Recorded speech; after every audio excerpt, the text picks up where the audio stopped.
राधे राधे सभी भक्तों को। हर हर महादेव। क्या आप भी सावन के हर सोमवार का व्रत पूरी श्रद्धा और नियम से रखते हैं? सुबह सुबह उठकर स्नान करते हैं, नंगे पैर मंदिर जाते हैं, शिवलिंग पर बेलपत्र और गंगाजल चढ़ाते हैं, लेकिन फिर भी आपके दिल में कोई एक ऐसी अधूरी ख्वाहिश है, कोई ऐसी मन्नत है जो लाख कोशिशों के बाद भी अब तक पूरी नहीं हो रही है? क्या आपको भी कभी ऐसा लगने लगा है कि कहीं आपकी पूजा में कोई बड़ी चूक तो नहीं हो रही?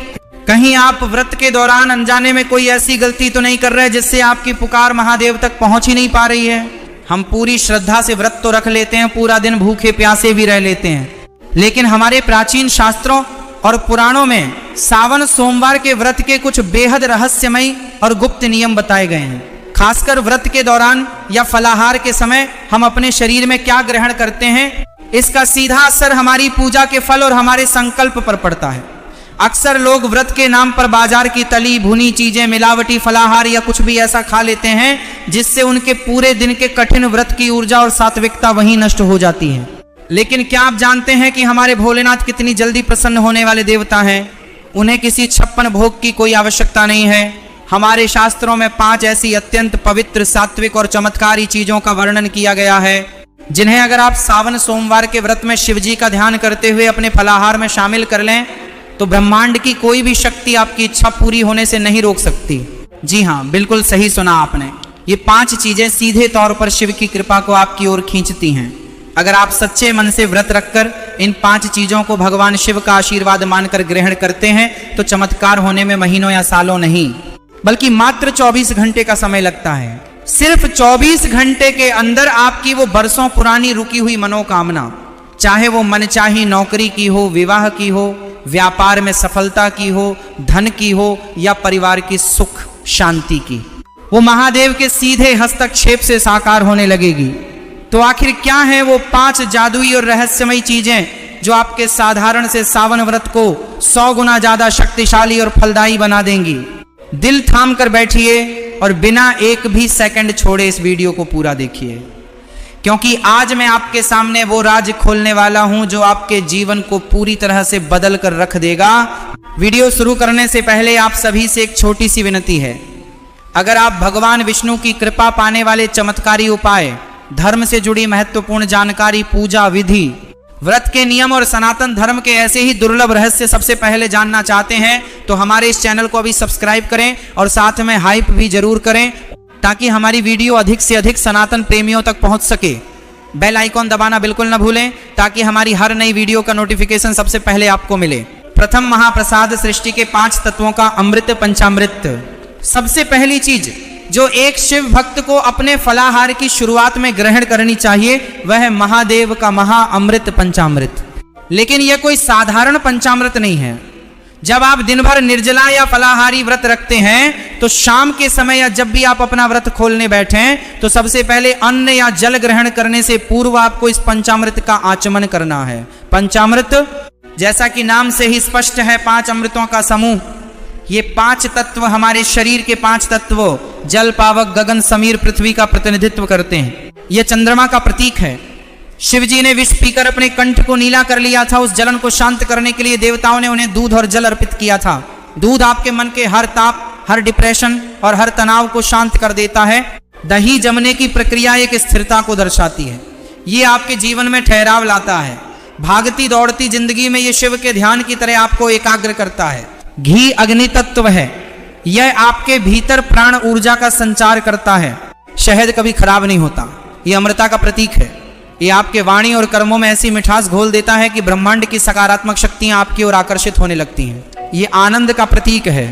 शिव जो ब्रह्मानंद में लीन है, यह शक्कर उसी आनंद की एक बूंद है। ग्रहण करने की विधि, जब आप शिवालय से लौटें तो शिवलिंग को स्पर्श कर चुका थोड़ा सा पंचामृत अपने साथ एक पात्र में ले आएं। घर आकर किसी शांत कोने में बैठ जाएं। अपनी दाहिनी हथेली को गोकर्ण मुद्रा, गाय के कान के आकार में बनाएं। उसमें थोड़ा सा पंचामृत डालें। अब अपनी आंखें बंद कर लें।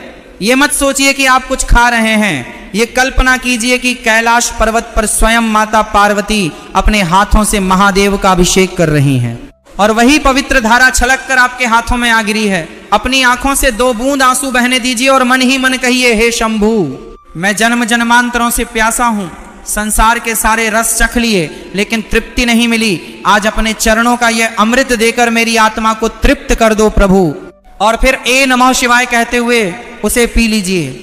जैसे ही वह पंचामृत आपके कंठ से नीचे उतरेगा, आप महसूस करेंगे कि आपके शरीर की 72 शून्य नाड़ियां एक ही झटके में शुद्ध हो गई हैं। वह पंचामृत एक ऊर्जा का विस्फोट करेगा जो आपकी सोई हुई किस्मत के बंद दरवाजों को मात्र 24 घंटे में खोलना शुरू कर देगा। द्वितीय महाप्रसाद मखाना। इसके बाद जो दूसरी दिव्य चीज आपको अपने फलाहार का मुख्य हिस्सा बनानी है वह है गौ माता के शुद्ध घी में भुना हुआ मखाना कमल बीज। अब आप सोचेंगे कि व्रत में तो सभी मखाना खाते हैं, इसमें रहस्य क्या है? रहस्य खाने में नहीं, रहस्य उस वस्तु की उत्पत्ति और आपके भाव में छिपा है। मेरे अपनों, मखाना कैसे बनता है? वह कीचड़ में खिलने वाले कमल के पौधे का बीज है। कमल की महिमा हमारे सनातन धर्म में इतनी है कि ब्रह्मा जी कमल पर विराजमान है, माता लक्ष्मी कमल पर विराजमान है और भगवान विष्णु और शिव को कमल नयन कहा जाता है। कमल का फूल गहरे काले और बदबूदार कीचड़ में पैदा होता है, लेकिन क्या कीचड़ की एक भी बूंद उस फूल की पंखुड़ियों को मैला कर पाती है? नहीं, वह पानी में रहकर भी पानी से अछूता रहता है। हमारा जीवन भी इसी कीचड़ की तरह है। कलयुग का कीचड़ जहां छल है, कपट है, बीमारियां हैं, कर्ज है और दुखों का अंबार है। जब आप व्रत करते हैं तो मखाने को साधारण रिफाइंड तेल में मत भूनिए। एक लोहे या मिट्टी की कढ़ाई लीजिए, उसमें थोड़ा सा शुद्ध देसी घी डालिए। घी जब पिघलता है तो वह यज्ञ की अग्नि के समान पवित्र हो जाता है। उसमें उन मखानों को धीमी आंच पर भूनिए। ऊपर से केवल थोड़ा सा सेंधा नमक डालिए। सेंधा नमक जो पहाड़ों का सीना चीरकर निकलता है, जिसमें कोई मिलावट नहीं होती। जब आप उस मखाने का एक एक दाना अपने मुख में रखें तो महादेव से बात कीजिए। उनसे कहिए, हे त्रिलोकीनाथ, मैं इस कलयुग के कीचड़ में फंसा हुआ हूँ। चारों तरफ मेरे दुख और परेशानियां हैं, लेकिन जिस तरह यह कमल का बीज कीचड़ में रहकर भी परम पवित्र है, आज से मेरा हृदय भी केवल आपके लिए पवित्र है। दुनिया मुझे कितना भी मैला करना चाहे, आपके प्रति मेरा प्रेम, मेरा यह व्रत अब कभी मैला नहीं होगा। मखाना पचने में अत्यंत हल्का होता है, लेकिन यह आपके भीतर एक ऐसी सात्विक ऊर्जा पैदा करता है जो सीधे आपके मणिपुर चक्र नाभि केंद्र को जागृत करती है। जब नाभि का चक्र जागृत होता है तो इंसान का संकल्प इतना दृढ़ हो जाता है कि वह जो भी सोचता है ब्रह्मांड उसे तुरंत मैनिफेस्ट करने लगता है। आपकी वह अधूरी इच्छा मखाने के इसी सात्विक गुण के कारण बिना किसी रुकावट के पूरी होने की दिशा में गति पकड़ लेती है। तृतीय महाप्रसाद भगवान शिव का साक्षात हृदय सिद्ध बेलपत्र। मेरे प्रिय शिव भक्तों, अब मैं उस तीसरे प्रसाद की ओर बढ़ रहा हूं जिसके बारे में शायद ही कोई बात करता है। हम सब व्रत में तरह तरह के महंगे फल, मेवे और मिठाइयां खा लेते हैं, लेकिन हम उस चीज को भूल जाते हैं जो शिव का साक्षात हृदय है, जो उनका प्राण है, और वह है एक सिद्ध बेलपत्र। स्कंद पुराण में बेल के वृक्ष की उत्पत्ति की बड़ी अद्भुत कथा है। एक बार माता पार्वती के पसीने की कुछ बूंदें मंदराचल पर्वत पर गिर गईं। उन्हीं बूंदों से बेल के वृक्ष का जन्म हुआ। इसलिए बेलपत्र की जड़ों में माँ गिरिजा का, इसके तने में माँ महेश्वरी का, इसकी शाखाओं में माँ दक्षायणी का और इसके पत्तों में माँ पार्वती का साक्षात वास है। बेलपत्र के 3 पत्ते सत्व, रज और तम, इन 3 गुणों का प्रतीक हैं। ये ब्रह्मा, विष्णु और महेश का साक्षात स्वरूप है। भगवान शिव ने देवताओं से कहा था कि जो भक्त मुझे बेलपत्र चढ़ाता है वह मुझे तीनों लोकों की संपत्ति से भी अधिक प्रिय है। 24 घंटे वाला महाप्रयोग। जब आप सोमवार की सुबह या शाम शिवालय जाते हैं, आप पूरी श्रद्धा से शिवलिंग का अभिषेक करते हैं और उन पर बेलपत्र चढ़ाते हैं। जब आपकी पूजा समाप्त हो जाए तो हाथ जोड़कर नंदी महाराज से और शिवजी से आज्ञा मांगे। उनसे कहें, हे वैद्यनाथ, हे महाकाल, मेरा शरीर और मेरा मन अनेक कष्टों से घिरा है। आप तो संसार के सबसे बड़े वैद्य हैं। कृपा करके अपना चढ़ाया हुआ एक बेलपत्र मुझे औषधि के रूप में, महाप्रसाद के रूप में दे दीजिए। वहां शिवलिंग पर चढ़ा हुआ कोई भी एक अखंडित बेलपत्र जो कटा फटा ना हो उठा लें, उसे अपने मस्तक से लगाएं, घर लाएं और उसे गंगा जल से या शुद्ध जल से धो लें। जब आप फलाहार करने बैठें तो सबसे पहले उस एक बेलपत्र को अपने मुख में रखें। उसे बहुत चबा चबा कर नमः शिवाय का मानसिक जाप करते हुए ग्रहण करें। अंत में तांबे के पात्र से थोड़ा सा जल पी लें। यह कोई साधारण पत्ता नहीं है। जब वह सिद्ध बेलपत्र आपके शरीर के भीतर जाता है तो वह आपके डीएनए तक में शिव की ऊर्जा को भर देता है। वह आपके जन्मांतर के उन बुरे कर्मों को, उन बंधनों को उस दुर्भाग्य को काट देता है जो आपकी सफलता या आपकी खुशी के रास्ते में दीवार बनकर खड़े थे। अगर आपका विवाह नहीं हो रहा है, अगर आप गंभीर कर्ज में डूबे हैं या नौकरी नहीं मिल रही है, तो ये एक बेलपत्र आपके शरीर में जाते ही उस नकारात्मक ऊर्जा को भस्म कर देता है। आप स्वयं देखेंगे कि अगले 24 घंटों में आपके भीतर से एक डर हमेशा के लिए खत्म हो जाएगा और आपको कोई ना कोई ऐसी शुभ सूचना मिलेगी जो चमत्कार से कम नहीं होगी। चतुर्थ महाप्रसाद ताजे फल और शिव। प्रिय मिश्री, व्रत की इस अलौकिक श्रृंखला में चौथी चीज जो आपको ग्रहण करनी है वह है सूर्य के प्रकाश और जल तत्व से परिपूर्ण ताजे फल और उसके साथ भगवान शिव की अत्यंत प्रिय मिश्री। दोस्तों, व्रत में डिब्बाबंद फलों का रस या कई दिनों से फ्रिज में रखे हुए फल कभी न खाएं। उनमें प्राण ऊर्जा समाप्त हो चुकी होती है। मृत भोजन आपके अंदर की जीवित ऊर्जा को भी मार देता है। हमेशा ताजे फल लें, जैसे सेब, केला, अनार, पपीता या नाशपाती। फल सीधे प्रकृति से आते हैं, वे माता भूमि का आशीर्वाद होते हैं। लेकिन यहाँ एक बहुत गहरा रहस्य है। फलों के साथ आपको कुछ दाने मिश्री के जरूर रखने हैं। मिश्री का शिव पूजा में एक अत्यंत विशेष और गुप्त स्थान है। रावण, जो भगवान शिव का परम भक्त था, जब वह शिव तांडव स्तोत्र का पाठ करता था तो कहा जाता है कि वह शिव को प्रसन्न करने के लिए मिश्री अर्पित करता था। मिश्री की तासीर अत्यंत ठंडी होती है। मिश्री और संकल्प का विज्ञान। जब आप व्रत करते हैं तो अक्सर खाली पेट होने के कारण पित्त बढ़ जाता है, जिससे क्रोध या चिड़चिड़ापन आ सकता है। और याद रखिए, जिस मन में क्रोध या अफसोस होता है उसकी कोई भी प्रार्थना ब्रह्मांड तक नहीं पहुंचती। प्रार्थना के फलित होने के लिए मन का सरोवर एकदम शांत होना चाहिए ताकि उसमें संकल्प की लहर उठ सके। जब आप ताजे फलों के साथ मिश्री के कुछ टुकड़े खाते हैं तो मिश्री की वह शीतलता सीधे आपके मस्तिष्क की नसों तक पहुंचती है। आपका मन एक अल्फा स्टेट में चला जाता है, परम शांति की अवस्था। और उसी क्षण, उसी मीठे स्वाद के बीच आपको अपनी आंखें बंद करनी है और अपनी उस सबसे बड़ी मनोकामना को वर्तमान काल में सोचना है। जैसे मान लीजिए आपको नौकरी चाहिए, तो आंखें बंद करके मुस्कुराते हुए सोचिए, हे शिव, आपकी कृपा से मुझे मेरा मनचाहा कार्य मिल गया है, मैं अत्यंत प्रसन्न हूं। मिश्री की मिठास और आपका यह भाव मिलकर एक ऐसा शक्तिशाली चुंबक बनाते हैं जो ब्रह्मांड की शक्तियों को मजबूर कर देता है कि वे 24 घंटे के अंदर आपके उस विचार को वास्तविकता में बदलने का काम शुरू कर दें। पंचम महाप्रसाद, साबूदाने या समा के चावल की खीर। और अब हम पहुंच गए हैं उस अंतिम 5वें और सबसे शक्तिशाली महाप्रसाद पर। यह वह प्रसाद है जो आपके दिन भर के व्रत को, आपकी तपस्या को सील कर देता है। यह वह आहुति है जिसके बिना कोई भी अनुष्ठान पूर्ण नहीं होता, और वह है साबूदाने, मखाने या समा के चावल की खीर। खीर हमारे सनातन धर्म में साक्षात माता अन्नपूर्णा का स्वरूप है। देवी देवताओं को सबसे अधिक प्रिय भोग खीर का ही होता है। लेकिन सावन के सोमवार में इस खीर को बनाने और खाने का तरीका बिल्कुल अलग है। सूर्यास्त के बाद जब आकाश में गोधूली वेला होती है, जब मंदिरों में शंख और घड़ियाल बजने लगते हैं, जब महादेव की संध्या आरती का समय होता है, उस समय आपको यह खीर बनानी है। इसे महाप्रसाद कैसे बनाएं?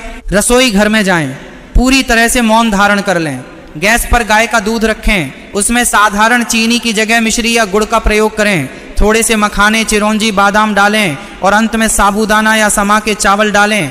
अब सबसे बड़ी बात, जब तक वह खीर चूल्हे पर पक रही है, उबल रही है, आपको वहीं खड़े रहना है, अपनी आंखों से शिव का ध्यान करना है और अपनी जीभ से लगातार बिना रुके नमः शिवाय, नमः शिवाय, नमः शिवाय का अखंड जाप करना है।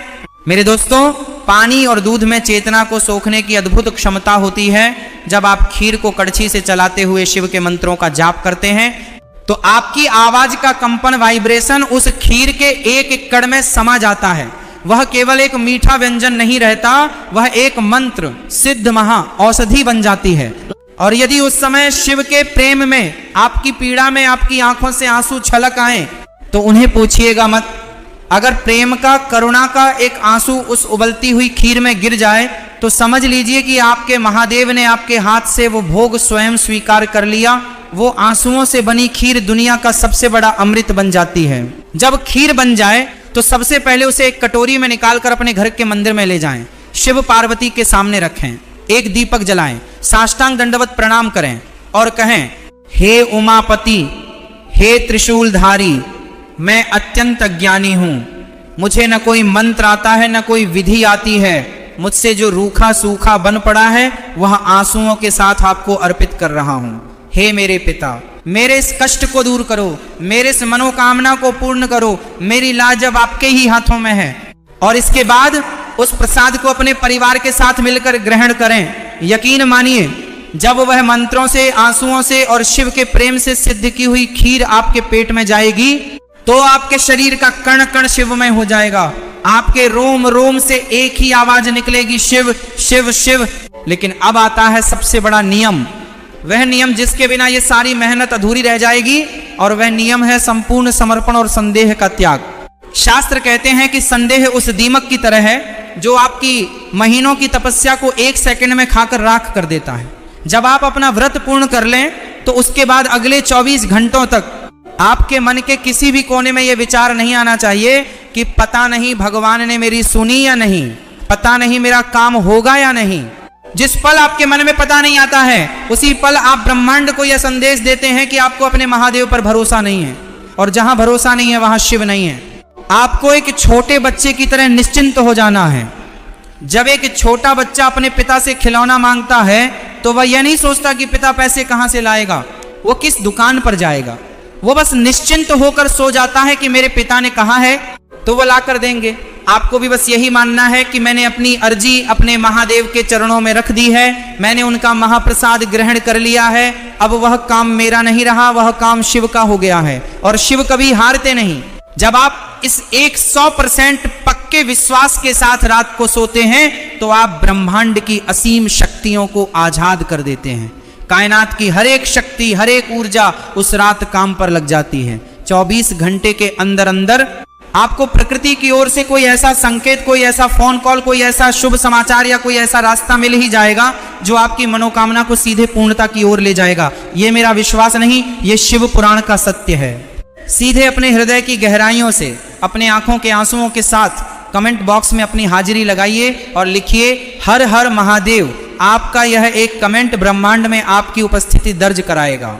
इस वीडियो को केवल अपने तक सीमित मत रखिएगा, इसे अपने परिवार, अपने दोस्तों और हर उस व्यक्ति के साथ शेयर कीजिएगा जो अपने जीवन में दुखी है, जो सावन का व्रत रखता है। क्या पता आपके एक शेयर करने से किसी निराश व्यक्ति को शिव का यह गुप्त मार्ग मिल जाए और उसकी दुआएं आपकी जिंदगी संवार दें। चैनल पर नए हैं तो इस आध्यात्मिक परिवार का हिस्सा जरूर बने, इसे सब्सक्राइब करें, क्योंकि मैं हमेशा कोशिश करता हूं कि हमारे शास्त्रों के वे गूढ़ रहस्य जो कहीं खो गए हैं उन्हें पूरी शुद्धता के साथ आप तक पहुंचा सकूं। महादेव आप सभी के जीवन के अंधकार को दूर करें, आपकी सूनी गोद भरें, आपके खाली भंडार भरें, आपके रोगों का नाश करें और आपको अपनी अनन्य भक्ति प्रदान करें। माता पार्वती और शिव जी का आशीर्वाद आपके पूरे परिवार पर बरसता रहे। महादेव आप सभी के जीवन के अंधकार को दूर करें, आपकी सूनी गोद भरें, आपके खाली भंडार भरें, आपके रोगों का नाश करें और आपको अपनी अनन्य भक्ति प्रदान करें। माता पार्वती और शिव जी का आशीर्वाद आपके पूरे परिवार पर बरसता रहे। हर हर महादेव, जय महाकाल।